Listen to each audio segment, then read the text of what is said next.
Hoy les dicen pandillas, maras o bandas y representan violencia sin sentido.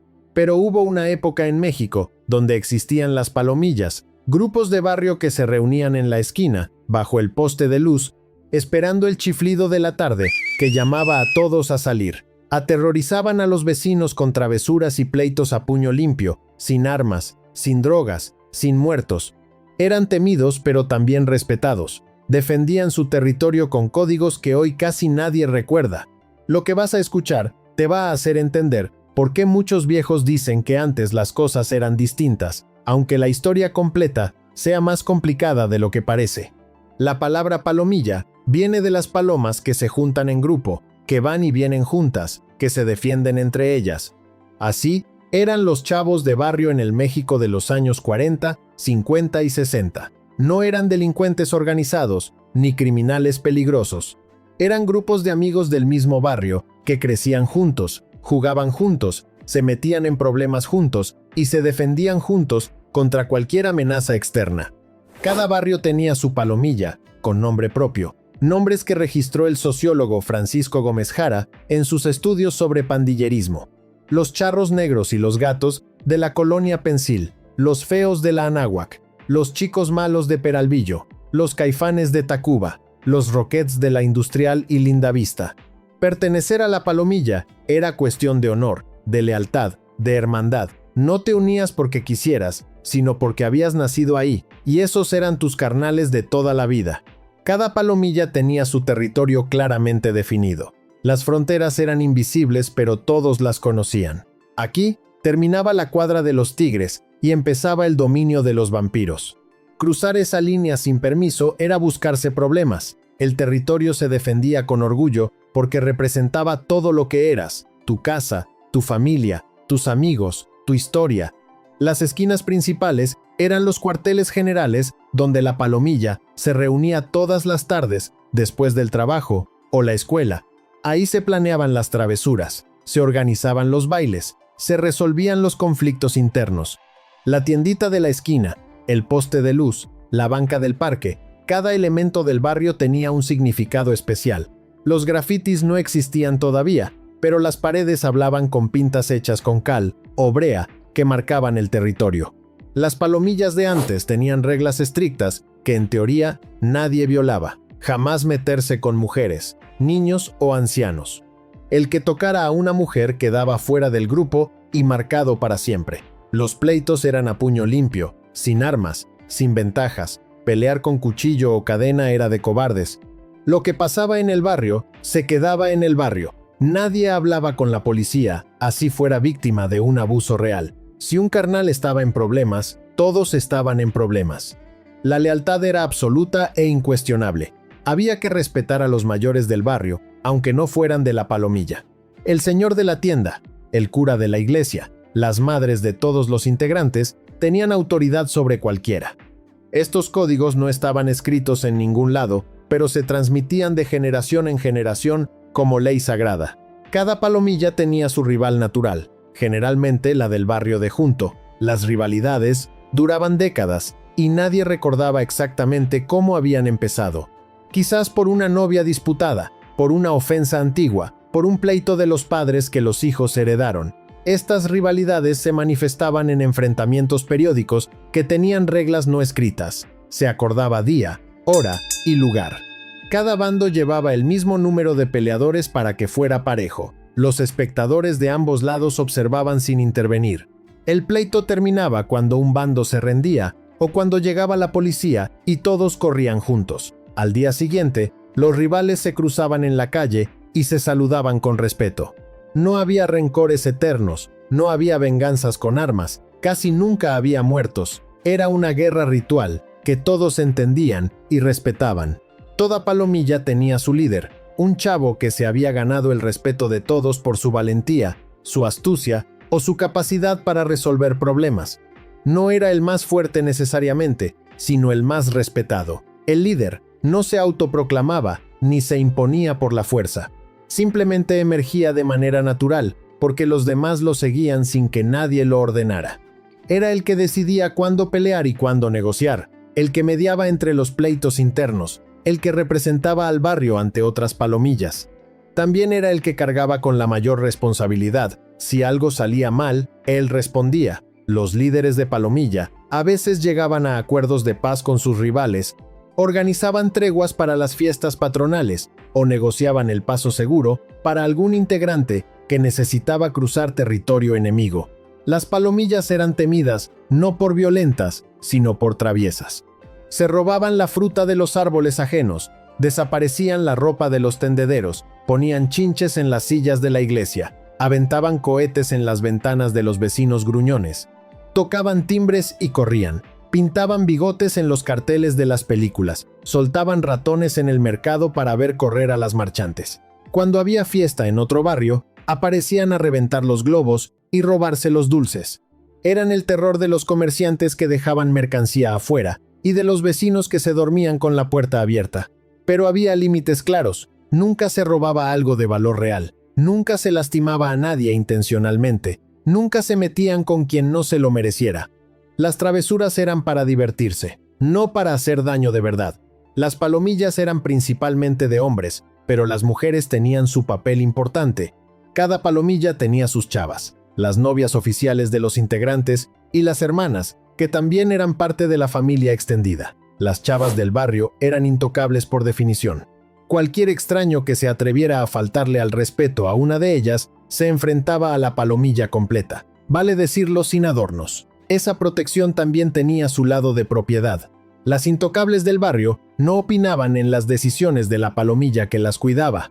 Pero también había chavas bravas que participaban en las travesuras, que guardaban los secretos, que servían de mensajeras entre barrios rivales. Algunas palomillas mixtas incluían mujeres que peleaban a la par de los hombres y eran respetadas por su valentía. Los romances entre integrantes de palomillas rivales eran como Romeo y Julieta del barrio, historias de amor prohibido que a veces terminaban en paz entre los grupos y a veces en pleitos todavía más grandes. Para los años 70, las palomillas encontraron su banda sonora en el rock and roll. Todo empezó después de 1971, cuando el Festival de Avándaro terminó con el gobierno, prohibiendo casi por completo los conciertos de rock. La música no desapareció, se escondió. Nacieron los hoyos funkis, fiestas clandestinas en bodegas abandonadas, terrenos baldíos o sótanos donde tocaban bandas en vivo y la chaviza se reunía a bailar, tomar alcohol y sentirse libre. La policía perseguía estos eventos y las palomillas los defendían. El rock urbano se convirtió en el himno de los barrios populares. Bandas como Three Souls in My Mind, que después se convirtió en El Tri, tocaban para las palomillas en estos eventos underground. La música unía a rivalidades que en otros contextos se hubieran agarrado a golpes. En el hoyo funky, todos eran carnales, unidos por el mismo gusto musical y la misma rebeldía contra un sistema que los excluía.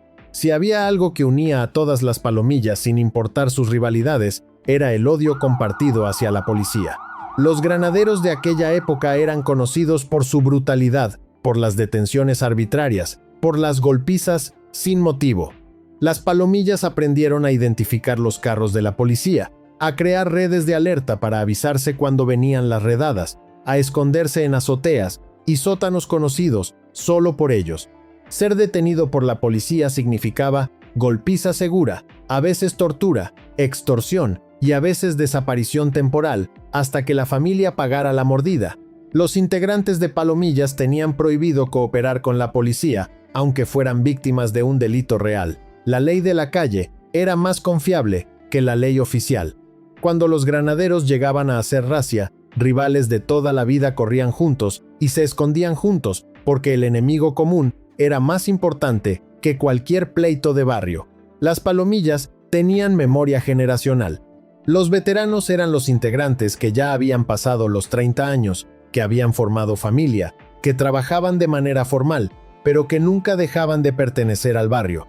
Ellos eran los consejeros, los que mediaban en los conflictos graves, los que prestaban dinero cuando había emergencia, los que daban trabajo a los más jóvenes. Un veterano de la palomilla podía calmar una guerra entre bandos rivales con solo aparecer y hablar. Su palabra era ley porque representaba décadas de lealtad comprobada. Cuando un veterano moría, Todo el barrio iba al funeral sin importar afiliaciones. Los chavos nuevos lo veían con admiración y querían ganarse su respeto. En las Palomillas, nadie usaba su nombre real. Todos tenían apodo que los definía mejor que cualquier credencial. El chino, aunque no tuviera ojos rasgados. El negro, aunque fuera güero. El gordo, aunque estuviera flaco. El loco, porque alguna vez hizo algo temerario. Los apodos contaban historias. El cicatriz cargaba la marca de un pleito legendario. El rápido había corrido más que la policía. El mudo se ganó el nombre por pasarse tardes completas sin abrir la boca, aunque cuando hablaba, el barrio entero se quedaba callado a escucharlo. Conocer a alguien por su nombre real era casi una falta de respeto, porque el apodo representaba su verdadera identidad dentro del barrio. Estos apodos se heredaban a veces. Cuando el padre había sido el Tigre, el hijo era el Tigrito, hasta que se ganara su propio nombre, con alguna hazaña digna de recordar. ¿Cuál era tu apodo? ¿O el de algún amigo de la Palomilla? Las Palomillas no solo peleaban, también organizaban las mejores fiestas del rumbo. Los bailes de barrio se hacían en patios de vecindad, en canchas de fútbol, en terrenos baldíos decorados con papel picado y focos de colores. La Palomilla se encargaba de todo: conseguir el sonido prestado, comprar las cervezas al mayoreo, cobrar la entrada, cuidar que no hubiera problemas. Durante estas fiestas había tregua con los barrios rivales, que también estaban invitados. Era territorio neutral, donde todos podían bailar y divertirse sin temor. Las fiestas patronales del barrio eran el evento del año, donde la Palomilla lucía sus mejores galas, donde los jóvenes cortejaban a las muchachas, donde los veteranos recordaban viejas glorias y los niños soñaban con ser parte del grupo cuando crecieran. Cada barrio tenía también sus propios rituales silenciosos que casi nunca se cuentan en las historias oficiales.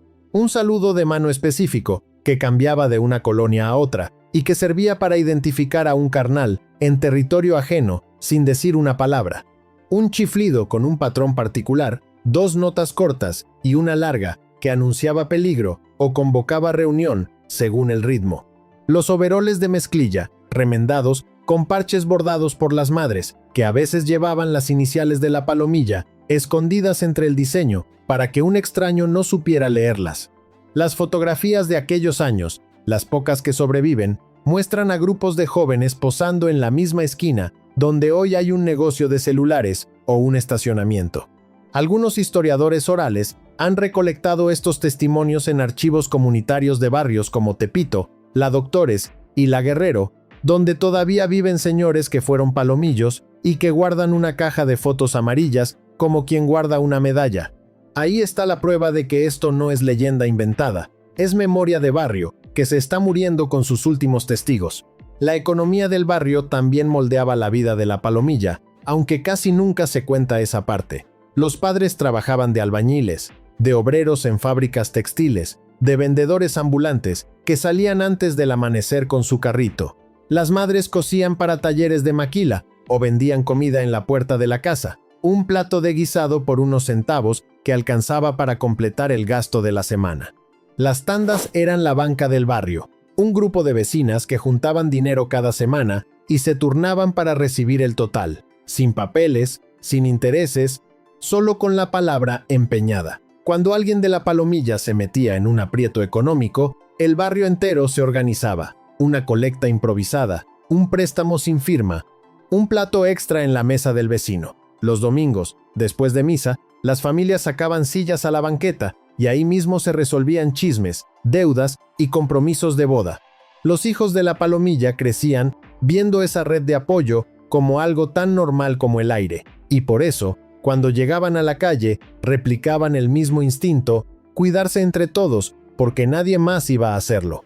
Esa lógica de supervivencia colectiva, más que cualquier código escrito, fue lo que realmente sostuvo a las Palomillas durante 3 décadas, mucho antes de que la crisis de los 80 rompiera ese tejido para siempre. Todo empezó a cambiar en los años 80. La crisis económica golpeó durísimo a los barrios populares. Aparecieron las drogas duras, que antes no existían o eran raras. Las Palomillas tradicionales fueron desplazadas por bandas más violentas que ya no respetaban los códigos antiguos. Los pleitos a puño limpio se convirtieron en balaceras. los robos menores se transformaron en asaltos con violencia. Los jóvenes que antes defendían el barrio empezaron a aterrorizarlo. Nombres como los Panchitos en Tacubaya marcaron el inicio de una nueva era donde las reglas del honor habían muerto. La policía de Arturo Durazo respondió con brutalidad indiscriminada que solo empeoró las cosas. Las palomillas de antes, las que se peleaban por honor y defendían a los suyos, fueron desapareciendo hasta convertirse en leyenda que solo los más viejos recuerdan. Algunos integrantes de las viejas palomillas lograron salir adelante. Se convirtieron en comerciantes, en trabajadores de fábrica, en padres de familia, que contaban historias de sus años de gloria a hijos que no les creían. Otros no corrieron la misma suerte, terminaron en la cárcel, en el alcoholismo, en trabajos precarios que nunca les permitieron salir del barrio, pero todos compartían algo, una identidad forjada en las calles que ninguna otra generación entendería. Cuando se encuentran hoy, ya viejos y canosos, se saludan con los apodos de hace 50 años y recuerdan pleitos, fiestas y travesuras como si hubieran sido ayer. El barrio ya no existe como era, las vecindades fueron demolidas, los terrenos baldíos son ahora edificios de departamentos, pero en la memoria de estos veteranos sigue vivo todo lo que fueron. Las palomillas del México de antes no eran mejores personas, tenían menos con qué hacer daño. No fue una cuestión de honor superior, fue un contexto distinto, uno donde las armas no estaban al alcance de cualquier puño cerrado. Aún así, dentro de ese margen, hicieron algo que vale la pena recordar. No tocaban a mujeres ni niños, no mataban por territorio, no se metían con quien no se lo buscara. Creaban comunidad en un barrio que no tenía casi nada más. Los veteranos eran respetados, no temidos. Las madres sabían que sus hijos estaban seguros con los muchachos de la esquina, aunque fueran traviesos. Sabían hasta dónde llegar y cuándo parar. Eso, más que el mito de que antes todo era mejor, es lo que se perdió con los años. Ahora cuéntame tú, ¿conociste alguna palomilla en tu barrio? ¿O quizás formaste parte de alguna? Escribe aquí abajo cómo se llamaba y qué recuerdos guardas de aquellos tiempos.